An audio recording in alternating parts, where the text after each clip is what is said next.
Mesdames, Messieurs, plaisir renouvelé de vous retrouver sur votre chaîne numérique préférée, Iroko Media TV, une édition que nous ouvrons par le pays des hommes de la Teranga au Sénégal.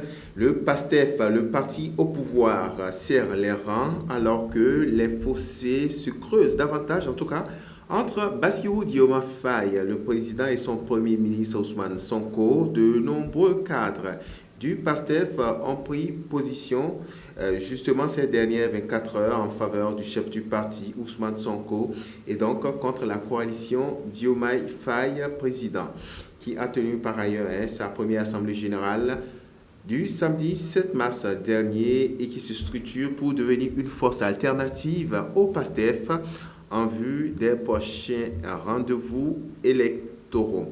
Alors, venons-en concrètement aux faits. Ousmane Sonko qui justement dit que le gardien, je cite, de la révolution, qui dit être, voilà, le gardien de la révolution, peut-on lire sur sa page Facebook. Et justement pour le porte-parole du gouvernement, Marie-Rosée Faye. Idem également pour le ministre de la fonction publique, Olivier Boucal, via ses réseaux sociaux qui, ces dernières heures, les cadres du parti PASTEF choisissent leur camp et pour beaucoup, structurer une force politique alternative au PASTEF est une trahison du président Bassirou Diomaye Faye qui, au pouvoir, a été porté par le parti premier. Et comme tout d'un coup, Bassirou Diomaye Faye, je cite, se demande si Guy Marius Sagna, justement, député du PASTEF, a été élu pour le projet du parti politique, peut prendre ses distances avec ceux-là même qui ont élaboré ce projet-là, s'interrogent donc les internautes. Et cela n'a pas de sens, en tout cas selon certains avis. Il est de même et qui est en train de trahir par ailleurs le projet du PASTEF. Il est en train d'opérer un hold-up d'une mobilisation formidable populaire des citoyens sénégalais. Et dans le reste de l'actualité, cette fois-ci, on prend la direction des États-Unis d'Amérique pour parler de diplomatie et économie costarienne avec Rebecca Greenspan, qui est officiellement entrée dans la course pour diriger l'Organisation des Nations Unies pour la prochaine session du secrétariat général qui prendra fonction en tout cas le 1er janvier 2027. À l'issue du second mandat, tenez, mesdames, messieurs, le mandat du Portugais Antonio Guterres, le gouvernement du Costa Rica a transmis une note diplomatique pour enregistrer sa première candidature, offrant ainsi une nouvelle phase de compétition largement suivie dans les milieux diplomatiques.